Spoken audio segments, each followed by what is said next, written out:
being more physically active reduces the likelihood of cancer-specific mortality for breast, colon, and prostate cancers on the order of 30 to 50%. 30 to 50%. Yeah, that's a lot. That's on the order of, like, drug number 3. I don't know which drug I'm going to name, but it's big. It's big. Yeah. Further, we have beautiful emerging experimental evidence in animal models that tells us that exercise is helpful as well. But what's interesting is that those animal models are telling us that it is actually the combination of exercise and high quality nutrition that makes a difference. That makes a difference in reducing the likelihood of death from cancer. Hi, I'm Bill Jollie. Welcome to Interrupt Hunger's Movie Give podcast, where we talk with experts in exercise as medicine, food as medicine, and food insecurity. And understanding that knowledge isn't always enough to help you lose weight. Every other episode features someone who's lost at least 10% body weight to share exactly how they did it. Today, we'll hear how exercise fights cancer with Dr. Kathryn Schmitz, PhD.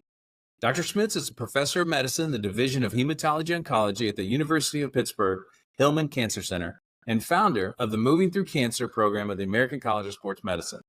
She has over 300 peer-reviewed scientific papers and was the principal investigator on several large NIH-funded trials.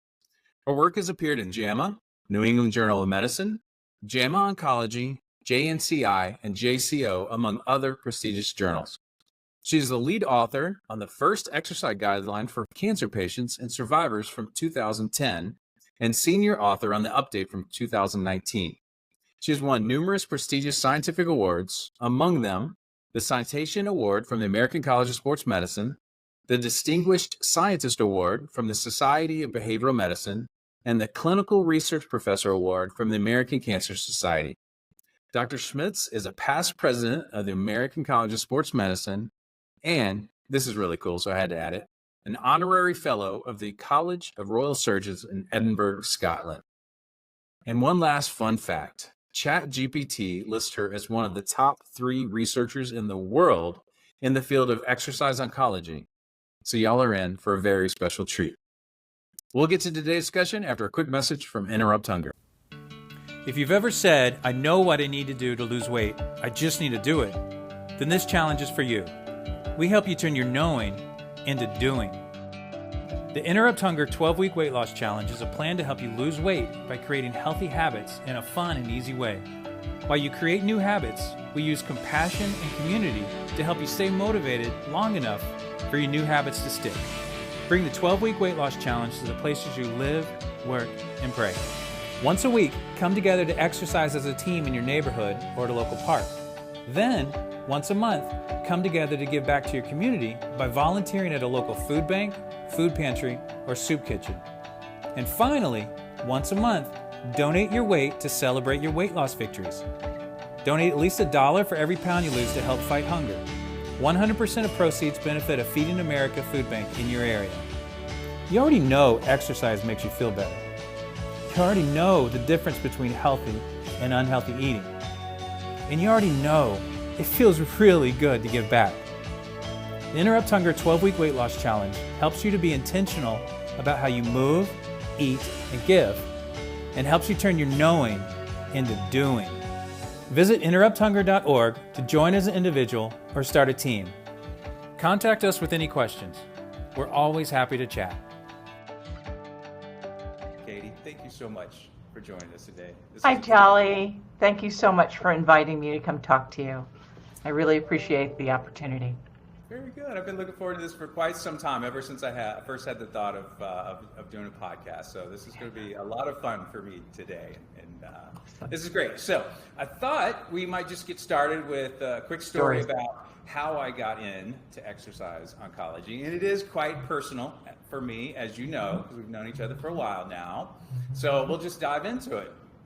So I was in the Marine Corps, 6 years. Fantastic shape, as you might expect. And then I did what a lot of Marines do after they get out. They get lazy and not eating so well. And I put on quite a bit of weight over the course of 15 years. I really hadn't exercised too much at all during those 15 years. And so in the spring of 2011, a buddy convinced me, Coy, convinced me to train over the summer and do my first triathlon with him that fall. And I remember saying, like, Coy, I can't do a triathlon. He's like, shut up, you're a jarhead. You're going to do this with me. And Coy in that triathlon, Katie, saved my life. Because 39 at the time, the girls, Katie and Kelsey, are 10 and 14 at the time. We didn't have Enza yet. But as I started training, I was just so tired. I mean, and I would say like May or time frame, I would swim 5 laps in the pool, and I would be so exhausted. I'd have to hold on to the side of the pool, catch my breath before getting out. And I just remember thinking, I'm like, okay, something's going on here. Like, I know I'm out of shape, but I shouldn't be this tired. And then as the summer progressed, as training progressed, I'm just off. I go to the doctor. He did a chest scan, lungs are clear. Here's albuterol inhaler. It's probably exercise-induced asthma. And I said, how do I know if I have it? He's like, well, if the albuterol works, you have it. If not, it's something else. I'm like, okay, all right, this is good. So it turns out it was definitely something else, because I would say maybe 4 weeks after that, Coy and I are doing a training brick. So we're in the pool. We go immediately into a run. A mile into my run, Katie, I am wheezing so bad, it's literally sounded like I swallowed a whistle. And I get home off the run, I call the doc, I'm like, I'm coming in tomorrow. And so one thing leads to another. He orders a CT scan, and they find enlarged lymph nodes all over my body, above and below the diaphragm, left side, right side, all over. And another twist of fate, I think it's a God thing, just like Coy invited me and doing that training for that triathlon. My largest lymph node, 4.5 centimeter, mediastina, right in the middle of my chest, was pressing against my airway, and that's what caused the wheeze. So I got my official diagnosis with biopsy, December 7th, 2011, what happened to be Pearl Harbor Day, which is kind of fitting, but I got diagnosed with something called chronic lymphocytic leukemia. And it's very slow growing, it's indolent. Probably every CLL patient's been told, oh, you probably had this for 10 years or so. I'm 39 at the time. The average patient in diagnosis is about 70, 72. So I was an outlier. And that's why I say that triathlon saved my life, because we caught it super, super early. If you catch it early, there's great meds now. Back then it was only chemotherapy. There's great meds. But I remember asking my oncologist, actually the first oncologist, do the obligatory, so doc, how long do I have? And he told Tracy and I, my wife, no bedside manner, no personality. He says, you have about 10 years to live. So that made it very real, very fast.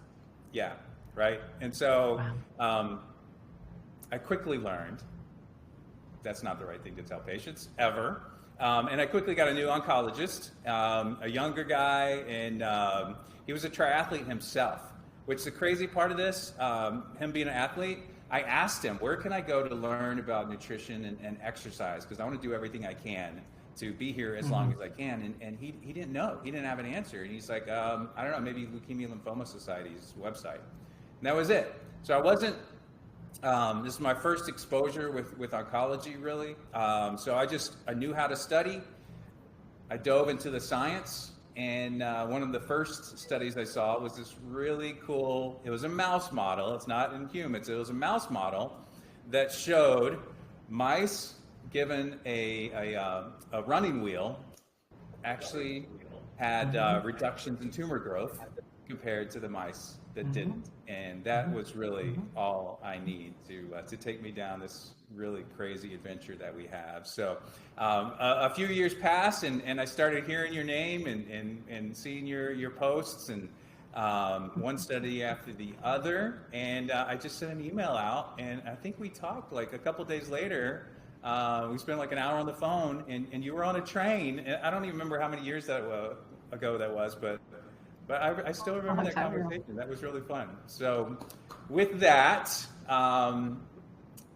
why don't you tell us about yourself and how you got into this, and then we'll kind of dive into some of the knowledge. Okay. All right, fantastic. Well, I want to talk about the mouse studies some more because I think that's a fun story to talk about the history of the mouse studies. So remind me of that later. Okay. But so I am an exercise physiologist by training, and my training was in cardiovascular epidemiology and in obesity prevention. And I started my career working in the area of exercise and cardiac and metabolic issues. I really felt like I was staring down the face of a career of very incremental steps forward, like the big leaps in the field of exercise and cardiovascular disease and obesity had already been made. Not that there wasn't more work to do, there certainly was, there certainly is, but I was interested in being in a field where I could be a part of something at the ground floor and really move it forward. And so I was invited by a mentor. I was at the University of Minnesota at the time. She said, "Have you ever thought about working in exercise and cancer?" And I was like, "Well, I can spell cancer in reading." And there was one paper in particular written by a researcher by the name of Ann McTiernan, who has been a mentor and friend for decades. And she wrote a paper called A Call to Action. And it was written specifically to people with my kind of training, people who did exercise research that focused on cardiovascular issues, metabolic issues. And she basically said, "Hey, we need you over here in cancer prevention control. We have a lot of work to do." And I answered the call. And I literally called her on the phone. This was, pre-internet days. And, I called her on the phone. She was at Fred Hutchinson Cancer Research Center in Seattle. And I said, "I'm answering the call. Tell me what to do."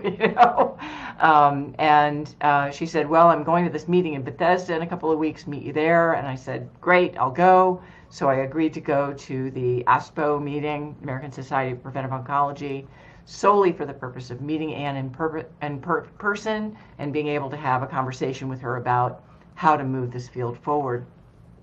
The field of exercise oncology had not been birthed yet. It was really just sort of not even an idea in anybody's mind at that point. The term exercise oncology was coined by Carrie Cornier in 2007, and this conversation I had with Ann McTiernan was in 2000. So we were really at the cutting edge of working in this field. And with Ann's help and ideas, I wrote a grant to the Susan G. Komen Foundation, and I got my first grant in the field of exercise oncology. And it was, doing strength training for breast cancer patients. And I have done a lot of work in that area since then. And then I wrote my first grant in the field of exercise oncology to the NCI, also about strength training and breast cancer patients, and got my first grant funded. You got it on the first try, which is unheard of, and got my first 3 grants that I wrote to NCI on the first try. You're like, this is easy. So clearly this was an area that was, oh, right, exactly. So yeah, it was like, this is easy. Why not do just this from now on? So I, started down this path, and, there were probably maybe 3 or 4 people at that point in the field who were diligently working in this area. And then slowly 3 or 4 became 10 became 20.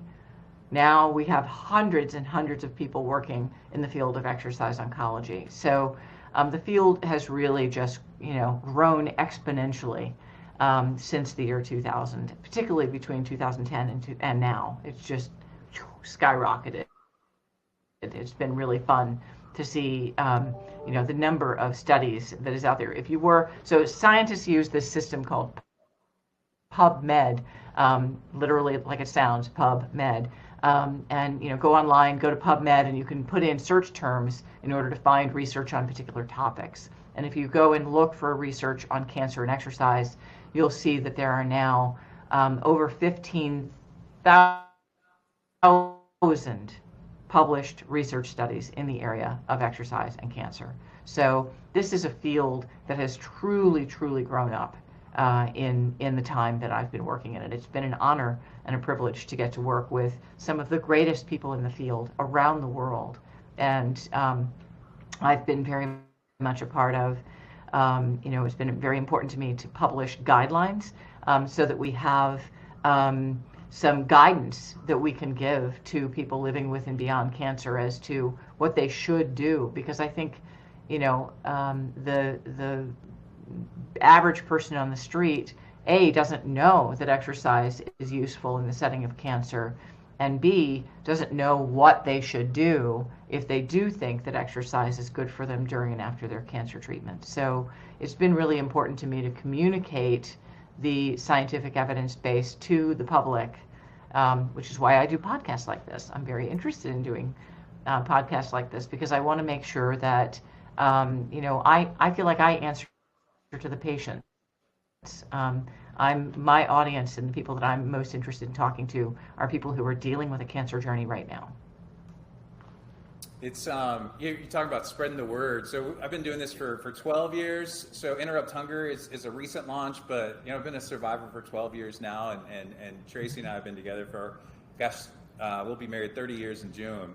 And any chance that she gets, even now, if there's somebody in the neighborhood, at church, or a book club, that as soon as they get diagnosed, she reaches out and say, listen, you need to talk to your oncologist, talk to them about exercise, and ask for an exercise referral. So I'm sure we'll get into that later, but it's pretty crazy. I've been in the prevention world for a little bit now, and like so many oncologists, so actually any type of doc really, they didn't have training for it. And they don't know what to say, so it's like opening a can of worms too. So there's so much knowledge that we need to get out there and make it aware. So I'm excited. I'm just thankful for people like you. So this is good. So well, thank you, Jollie. So the two things I kind of say when I'm talking to folks about it is, first of all, my big goal, and I know it's yours, is that every single cancer survivor should be referred to an exercise specialist as part of their individual survivorship plan, just period.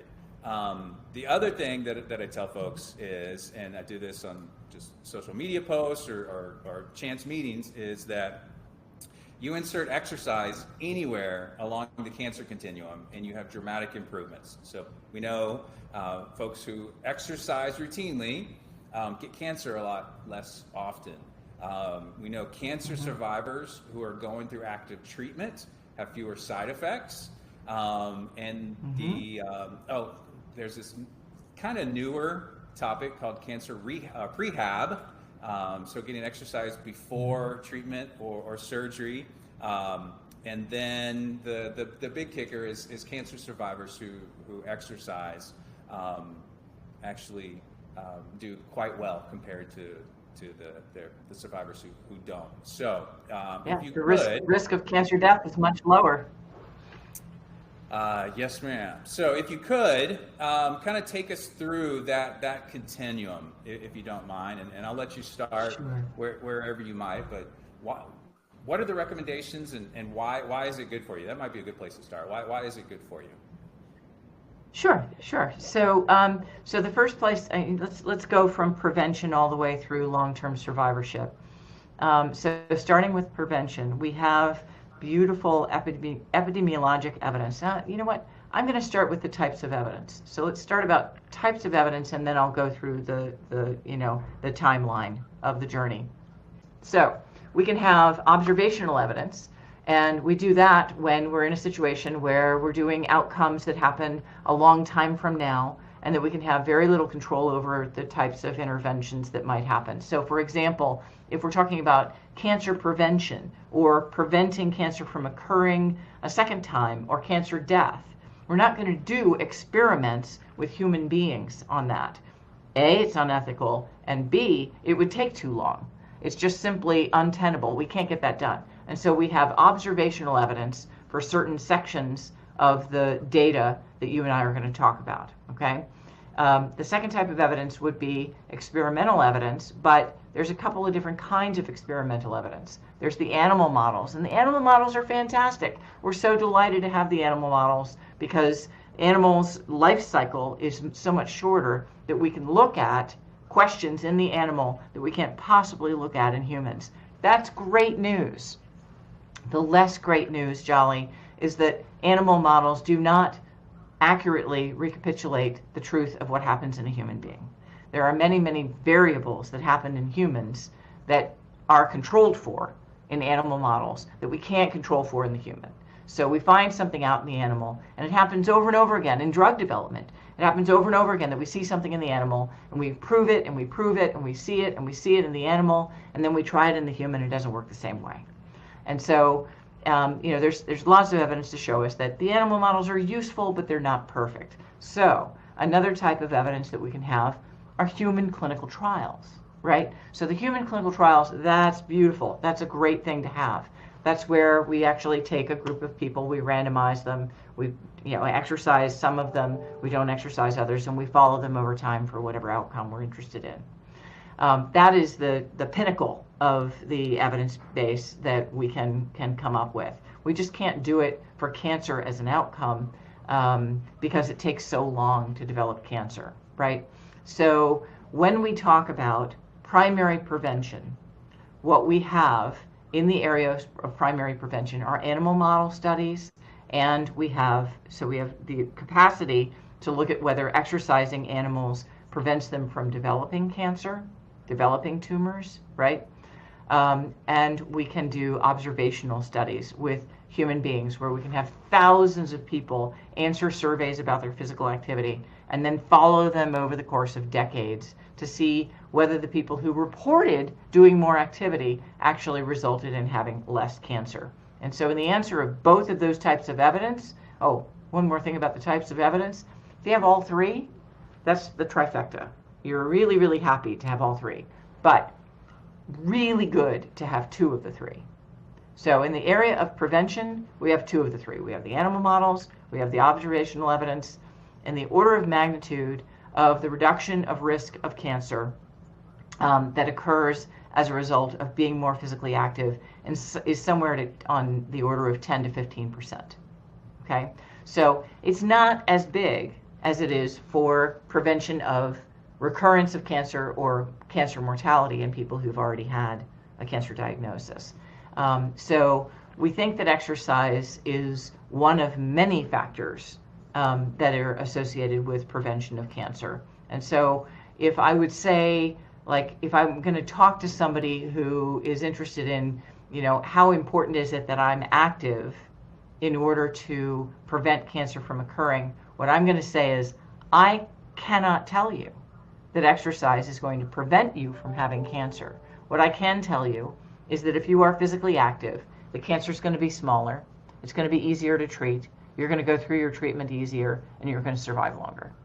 So that's how I kind of talk to people about the evidence base regarding prevention. Now, when we get into once people are diagnosed with cancer, once they already are going through their treatment, then our focus changes, right, Jollie? At that point, we're now interested in understanding whether or not we can treat the symptoms that people are experiencing as they go through their treatment. We're interested in prehabilitation in particular. There is really, really gorgeous evidence for the value of prehabilitation, which is pretty intensive exercise and nutrition therapy prior to starting cancer treatments, cancer therapies, in particular surgery. And the strongest evidence base is in the area of lung cancer and colon cancer. And so we do have recommendations that say that we should be doing prehabilitation, exercise, and nutrition interventions in the setting of colon and lung cancer. So people who are more physically active in the weeks leading up to their surgery for lung cancer and colon cancer will get out of the hospital quicker, will have less functional decline, and will be better able to withstand their chemotherapy and all of the other treatments that might follow their surgery, just simply by virtue of being more physically active in the weeks prior to their surgery. Can I ask you?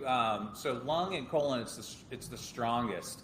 Yes. Does that mean it doesn't work in other types of cancer, or we just don't have the research? That's a great question. The answer is absolutely not. One of the things that happens in exercise and cancer research is, we really need to look at things very, precisely. And so we have evidence to tell us that exercise reduces the risk of onset of 7 different cancers. And I get asked the question all the time, does that mean that exercise doesn't prevent other types of cancer? And the answer is no. It's just that we don't have the studies with sufficient people in them to be able to say, yes, this works for these other cancers as well. There's probably not a cancer for which exercise is not beneficial for prevention purposes. Probably the same story. Think about it. What we're really doing with exercise in the setting of prehabilitation, Jollie, has much less to do with the cancer than it has to do with the surgery and the need to recover from the surgery.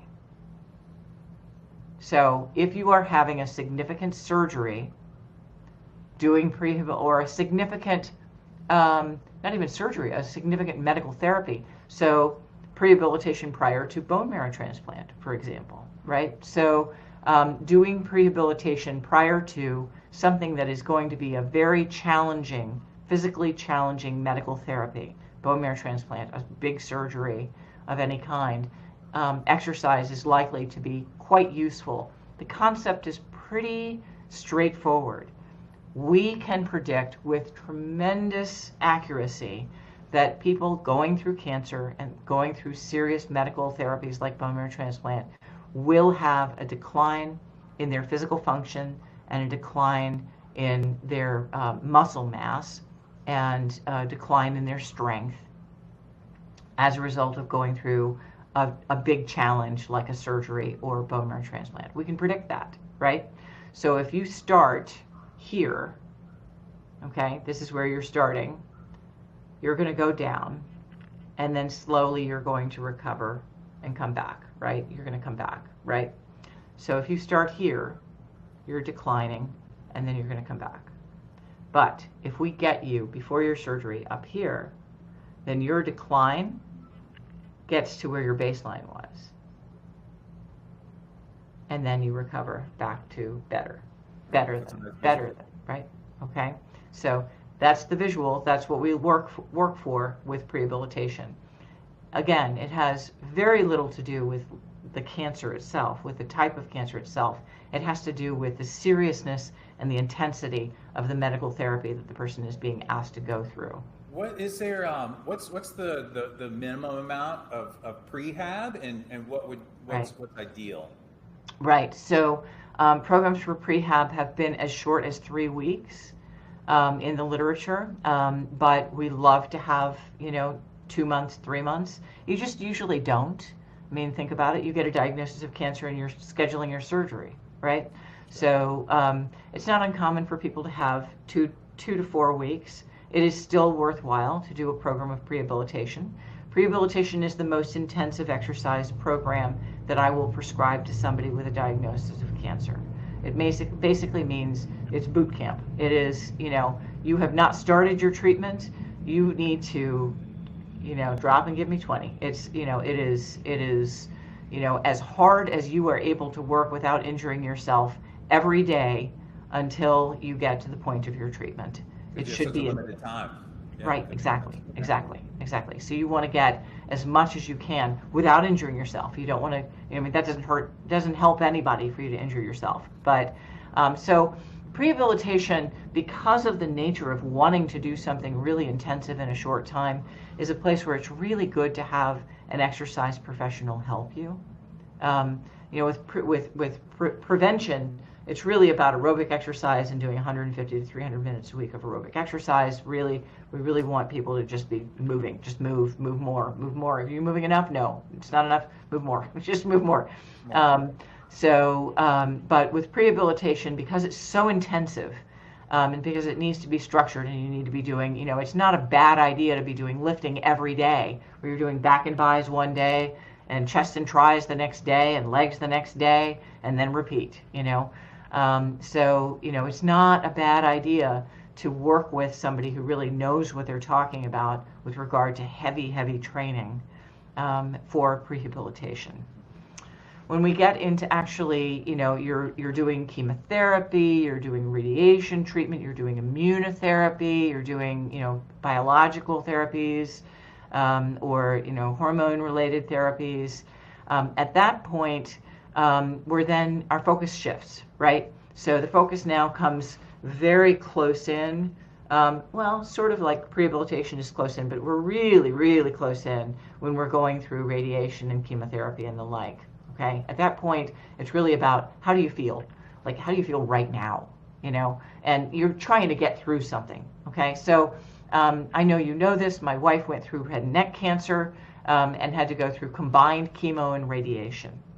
And chemo is hard. Radiation is hard. Combine them, wow, that's hard. Okay, so she had 8 weeks of this, and I made her walk for a half an hour every day while she was going through that. And she was able to get through all of her chemo and all of her radiation without one dose delay or one dose reduction, which is unheard of. Yeah, I was going to say, how common is that for that happening? Very rare, very rare. Like a third of people get through with no reductions. So, it's really about how you feel right now. And I think one of the things that I would love to communicate here is about, I can hear somebody listening to this saying, what do you not understand about I feel crappy? Why would you ask me to exercise on top of how I feel as I'm going through this treatment? And my answer is, are you feeling great sitting on the couch? Yeah. Is that making you feel better? Is it? Is it really? Because I want to test that hypothesis. I want you to get off the couch and move for 5 minutes and be honest with yourself. Do you feel better after you move? And I'm guessing the answer is going to be yes, and I'm guessing that you're going to want to continue. And, nobody benefits from sitting all day. Nobody. It does not matter if you're dealing with metastatic disease, if you're palliative, does not matter. Nobody benefits from sitting on the couch all day. So that's the focus as we're going through treatment is how do you feel? And exercise and movement to help you feel better. And if you're going to try to keep it simple, then you really want to focus on getting as much as 30 minutes of aerobic exercise 3 times a week. If you can, getting twice a week strength training in is great because people really tend to lose a lot of function and a lot of muscle as they go through their systemic therapies and their radiation treatment, their chemotherapy, their immunotherapy. So doing the strength training can be really helpful to making sure that people don't lose as much function if you can get to it. So we're going back. I got diagnosed December 2011. I started 6 rounds of chemotherapy, the old-fashioned miserable kind. I like to tell people, if you haven't heard what it's like, think back to maybe college days where you had your worst hangover of your life, but you had the flu at the same time. That's kind of like what it was. And I know different types of cancers that there's chemotherapies that have a much worse effect than what I went through. But I was already training for a triathlon for the better almost a year. It was a sprint triathlon. It was a baby at the time. But still, I'm exercising, and so I'd go through chemotherapy Thursday and Friday. Friday night it would start to hit. Saturday was really bad, but like Sunday it was starting to get a little bit better. There you go. Monday and Tuesday it was almost gone. Wednesday I would start walking again. Now I'm still beat down. I'm still tired. I'm listening to my body.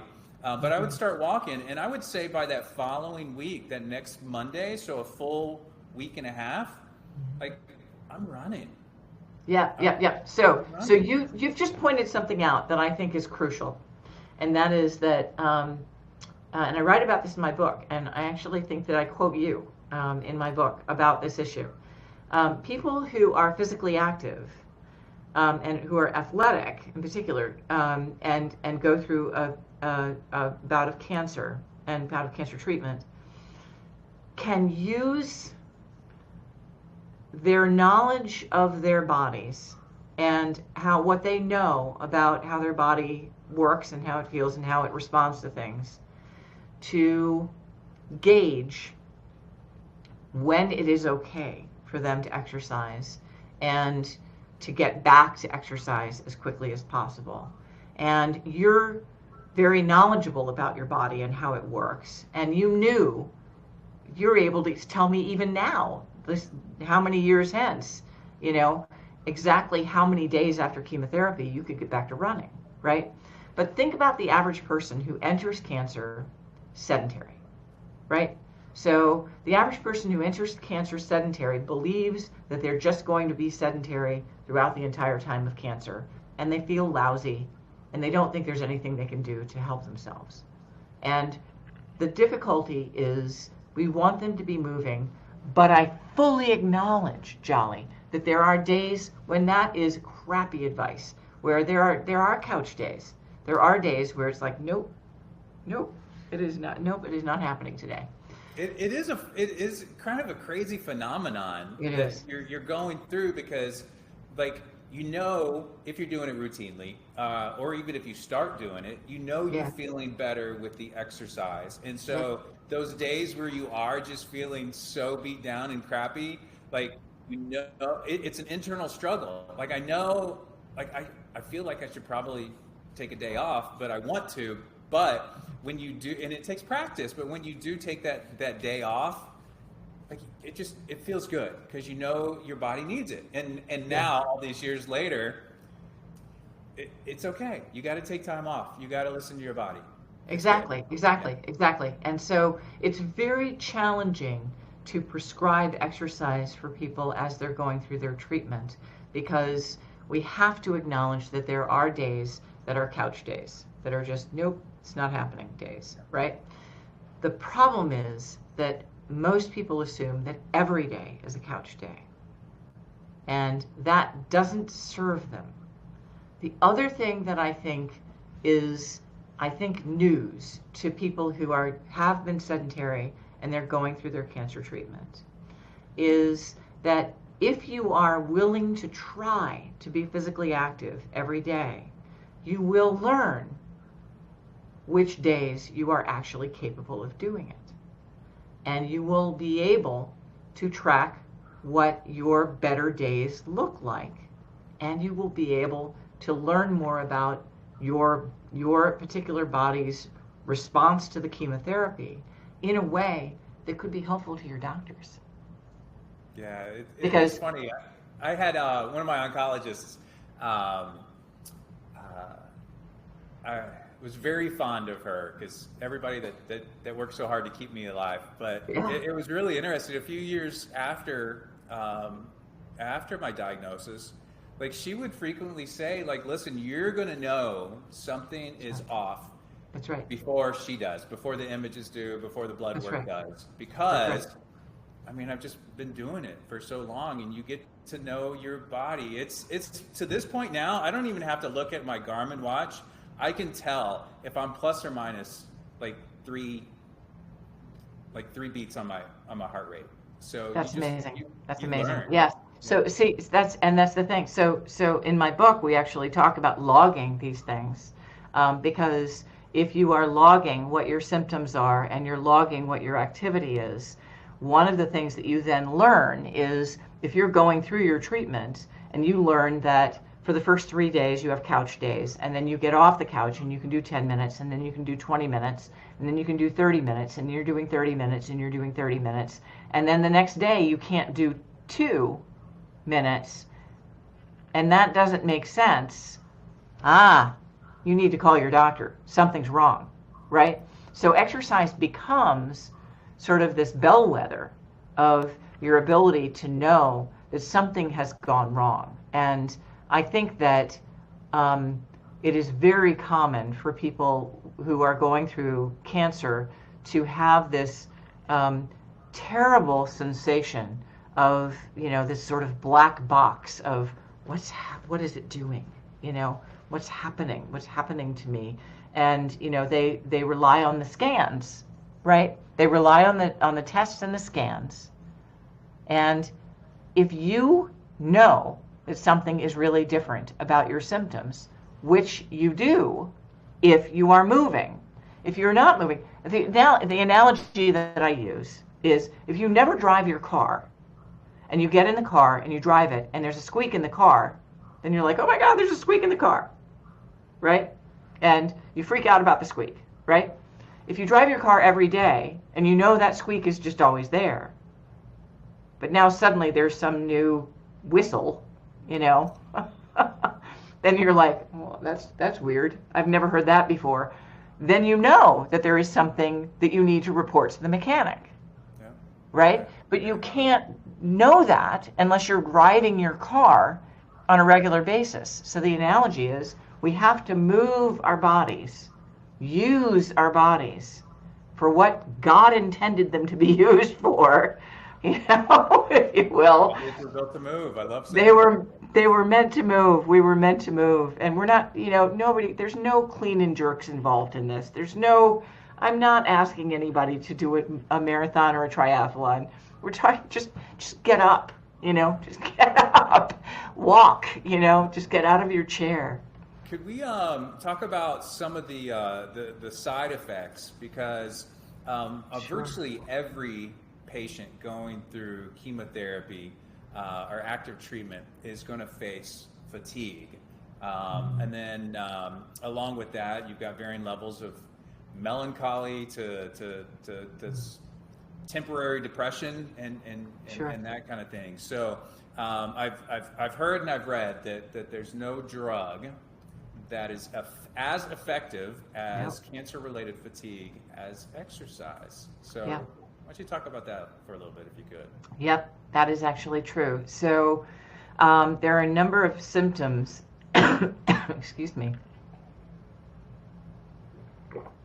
There are a number of symptoms for which exercise is an excellent, excellent antidote as you are going through your cancer treatment and as you're recovering from your cancer treatment. Because one of the things, secret toy surprise for people who've been through cancer treatment, is that you feel really lousy for like a month afterwards. Yeah. And, you know, I don't know why, but doctors somehow don't get that message across to a lot of people. I don't know if they're saying it and we're not hearing them, but I know that we didn't know that in our household, and it was a big surprise. So it's not just during the treatment, but it's in recovery after the treatment. So cancer-related fatigue is the number one symptom that is reported by people as they're going through chemotherapy, as they're going through radiation therapy. It's very common in immunotherapies as well. And we know that exercise is among the most potent things you can do. There is not a drug on the market that is more effective than exercise for addressing cancer-related fatigue. So and it doesn't have to be a huge amount of exercise. We're talking about, 30 minutes, 3 times a week of aerobic exercise. So walking, brisk walking is plenty.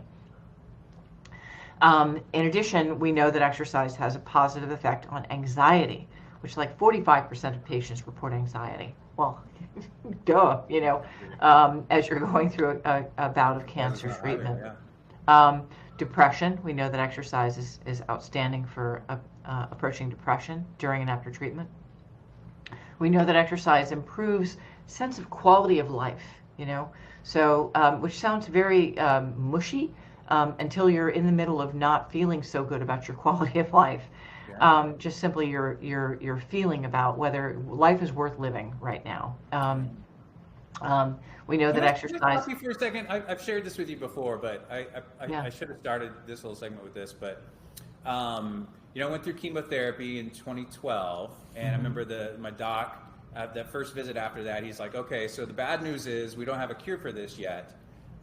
It's going to come back, but when we do, we'll have new generation of precision medicine." So it did come back, and I started taking a new med August of 2016. Right. So I had a 4-year remission. And one of the things right before I started taking it, the doctor said, for this medicine and many others, but for this one, this class of meds, month 5 or 6, the fatigue is going to build up. So it's it's going to be it's going to be there. So just nothing's wrong. Nothing. It's just we've just seen this. There's just something to be aware of, and almost like clockwork. It Really? was crazy. Yes. Month 5, I was going to some really dark places, Katie. We've talked about this, and I love sharing this part because I don't want people to think it's just them, and just this is just such one of the best stories for the power of exercise. So everybody calls me Jollie. I mean, I try to stay positive. That's just who I am. And I've never been one to feel melancholy or depressed of any sorts. But month 5 on this medication, I was feeling it day by day. Every few days I was going darker and darker until one day, this particular week, I didn't want to do anything. I had completely disengaged with life. Monday, Tuesday, Wednesday, Thursday, I didn't want to work. I didn't want to talk to my wife. I didn't want to talk to the girls. I just wanted to sit on the couch, watch TV, and just do nothing. And I say this very carefully. I didn't contemplate suicide, but for the first time in my life, I understood. I had a glimpse into why somebody might, because this was a very short time frame for me. And I just had this fear, like if this continued for months and years, I'm like, oh my gosh. So it got to such a point. Thursday night, 10:30. This is 2016. I still remember. Thursday night, 10:30 at night. I told Tracy, I'm like, oh my gosh, this is crazy. I've got to go for a run. And she said, you're an idiot. It's 10:30 at night. I'm like, I don't care. I got to go run. And Katie, a mile into my run, it just vanished. Like all the dark thoughts, the melancholy, the fatigue, it just, like those endorphins kicked in, and I don't know what else, but like it just vanished. And I knew just over the course of the next several weeks and months, as long as I was exercising like every other day, I could keep those feelings at bay until they finally, gradually with time wore off. It was just an epiphany. I don't know what else to call it, but it was life changing. Quite real. I am so glad you went for that run. I've heard you tell that story before. It's a great story. It's a great illustration of exactly what we see in the data over and over again. The challenge is taking somebody who is sitting on the couch in that dark place and to convince them that they are actually going to feel better. And the way that I've started to talk about this is to actually say, can you tell me that anything you're doing right now is making you feel better? And the answer is usually no. I'm like, well, then you have nothing to lose. Let's do 10 minutes of movement and see how you feel. That's a great perspective. Sure. So, yeah. So when we finish treatment, then the focus changes again, right? So when we finish treatment, the focus changes to how do we prevent it from coming back? How do we prevent death? So one of the things we know about recurrent cancer, with the exception of CLL, which you've dealt with, usually for a lot of solid tumors, recurrent cancer is fatal, is deadly. So we really are interested in preventing recurrence and preventing cancer-specific death. So we have, remember the types of data that I talked about. So we have the observational data, the animal data, and the experimental data in humans. So we have 2 types of data in the survivorship realm. We have observational data in humans, and we have animal data. And the observational data in humans tells us that being more physically active reduces the likelihood of cancer-specific mortality for breast, colon, and prostate cancers on the order of 30 to 50%. 30 to 50%. Yeah, that's a lot. That's on the order of drug number 3. I don't know which drug I'm going to name, but it's big. It's big. Yeah. Further, we have beautiful emerging experimental evidence in animal models that tells us that exercise is helpful as well. But what's interesting is that those animal models are telling us that it is actually the combination of exercise and high quality nutrition that makes a difference. That makes a difference in reducing the likelihood of death from cancer. And there have been 2 experiments in particular. I was involved in one of them at the University of Pennsylvania, It was led by Louis Chodosh, and then there is some really, really beautiful work by Connie Rogers, both of which did 4 group studies in rats. And what they did was they found ways to insert cancer into the animals. And so all of the animals had the cancer, and then they either removed the cancer or removed the, the way that the cancer was showing up in the animal. So there are a variety of ways that these experiments are done. So they created little breast cancer survivors, basically. And then they randomized them to receive nothing, or a nutrition intervention only, or nutrition intervention was largely about weight control. So they were trying to do some, like a 10% weight loss. Or they were doing an aerobic exercise intervention, or the combination. And in 2 separate laboratories in 2 different places in Pennsylvania at almost the exact same time, these 2 experiments happened. And they both concluded that it was the combination of 10% weight loss through nutrition and aerobic exercise that caused a reduction in the likelihood of that breast cancer returning and mortality from that breast cancer. So very striking findings, frankly. Yeah, wow. Very striking findings. That's pretty exciting. It is exciting. It is exciting. So these are mouse models. these So are animal. They're rat. Yeah. Okay, yeah. So it's a start. It's a start, but it gives us hope. It gives us a glimpse. It of does indeed. what It might does indeed. be possible. I love that. All right, very good, very good. Let's see here. So, are there any other? Just trying to think. Any other big studies in the for cancer survivors, or anything that? No, let's talk about like recommendations. How about that? Okay. You touched about it a couple times. So generally speaking, so what should cancer survivors, or actually anybody, Right. cancer or without, let's dive into that a little bit. What should Okay. they be trying to? Okay, so I'm going to put this into 3 categories, 3 buckets. One is for prevention, and those guidelines come from the American College of Sports Medicine as well as the U.S. Department of Health and Human Services. So there are physical activity guidelines for all Americans, and they do include guidelines specific to cancer prevention. And the recommendation is 150 to 300 minutes a week of aerobic exercise every week. So walking 30 minutes 5 times a week would meet this recommendation. So that's the recommendation for prevention of cancer. For people who are currently undergoing a cancer therapy of one kind or another, whether it's radiation or immunotherapy or chemotherapy, etc., the recommendation is 3 times a week of aerobic exercise and twice weekly resistance exercise. And that's in order to treat those symptoms that we talked about earlier. And then for cancer survivors, those who have completed their treatment, who are interested in reducing the likelihood of their cancer coming back and reducing risk from death from their cancer, the recommendation goes back to the prevention recommendation. And this is guidance from the American College of Sports Medicine, the American Cancer Society, and the U.S. Department of Health and Human Services, and the guidance is 150 to 300 minutes a week of aerobic exercise.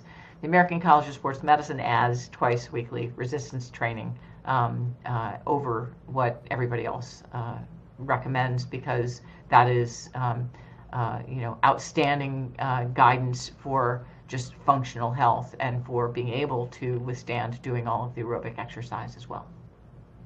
And it's probably a good idea for someone that hasn't exercised before to ask for help, and especially on the resistance side, and depending on what type of cancer they've had and what they've gone through, it's okay to ask for help and go see a professional exercise specialist. Exactly. And we have a national exercise oncology directory online. So if you Google for ACSM and moving through cancer, just that much, ACSM and moving through cancer, you'll find the directory. There's a big green button on the page that gets you to the directory, and you can find, places in your state that are available for you to participate. There are also online programs that people can participate in from anywhere in the country.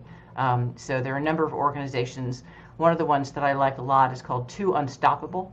They're based in Virginia, but they do online programs for people across the country. Every single cancer survivor should be referred to an exercise specialist as part of their individual survivorship treatment. So do you mind talking a little bit about kind of, it's a made up word, but like systematizing exercise oncology so that we can really raise the noise and ensure that this incredible benefit is made available to more patients? That's my raison d'etre. Making exercise standard of care in the setting of oncology is my mission statement. So I think one of the things that I have learned in my efforts to make exercise happen in clinical settings, in the setting of people who are currently receiving cancer treatment, is that I want to acknowledge just how hard oncologists are working right now, and the fact that they are about to work a whole lot harder too. As the population ages, we have more and more people who need the care of an oncologist, and the population of oncologists is not growing. And so the amount of time that oncologists get to spend with patients is going to go down. So I want to acknowledge the fact that oncologists have, many, many things that they need to cover with their patients. And while I will tell you that I defy you to find another supportive care intervention that has more benefits than exercise for people who are going through cancer, I also understand that they have, they need to talk to them about fertility preservation, and they need to talk to them about financial toxicity, social determinants of health, cold caps, many, many, many things are on the docket when a patient sees an oncologist. So I think we need to find ways that create an infrastructure that support the oncologist. So I'm really eager for the oncologist to have to say little to nothing to the patient, and that there is an infrastructure in place. And the oncologist might say, for the sake of analogy, the oncologist might say, we've reviewed your case, and I believe that the right regimen for you is ACT. My nurses are going to make it happen. You're going to see the following people, and they're going to schedule it. Okay? And that's it. That's all. They might say something else about, you're going to experience the following side effects. You're going to be doing this for 3 months. It's every 3 weeks. I mean, they're going to say something, but they're going to be, fairly succinct about it. And most of the infrastructure to support the chemotherapy is outside of that encounter. It is with the nursing staff and the administrative staff of the chemo infusion suite, right? There is no such infrastructure right now for exercise. That doesn't exist. So the logistics of figuring out how to make exercise happen is going to happen outside of the encounter with the clinician. We are going to need to navigate patients to exercise. We, at my center, are currently doing a triage and referral process that's getting us to connect 45% of patients. 45% of patients. Oh, wow. Right? That's a lot. It's a lot. It's a lot. To some kind of exercise programming. We obviously can't force people, and people do say no to an exercise program, but we get 45% of patients connected to something. And we're doing so by pushing in and asking a triage and referral questionnaire, and then having a rehab navigator go and sit and talk to patients and say, you said that you were very fatigued, that you have CIPN, chemotherapy-induced peripheral neuropathy, and that you fell twice last week. I'm just making this up.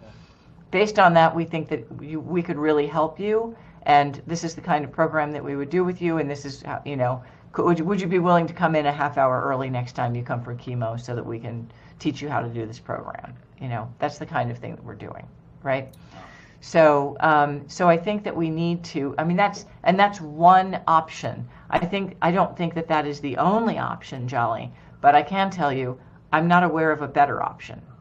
I think that we do have to do some kind of triage and referral process where we have to recognize that not every patient is able to do what you're able to do, and what you were able to do as you went through your chemo. Some people need a whole lot less and are able to do a whole lot less, but still benefit from being physically active. And so meeting people where they are and setting up a program that works based on what they are currently capable of doing requires an infrastructure. In order to have that infrastructure, we need to have third-party payer reimbursement. And so I am leading a group that is submitting a national coverage determination application to the Centers for Medicare Services, CMS, at the end of this month. And we are hoping that they will receive our application favorably and that we will have some coverage for exercise oncology services, which I think will go a long way towards helping us to provide exercise oncology to people across the United States. We also, same group, the Moving Through Cancer Task Force, has mapped all of the exercise oncology programming across the United States. And we've actually geocoded all of the programs across the United States. And there are vast disparities according to geography. There's fewer programs in rural places, according to socioeconomic status, according to race and ethnicity, and according to cancer mortality. We know that programs don't exist in places where people are largely poor, largely minority, and largely lower socioeconomic status and, rural. Unfortunately, we also know there's published evidence that those are the very places where people tend to experience worse symptoms for the very symptoms that we know exercise is helpful for.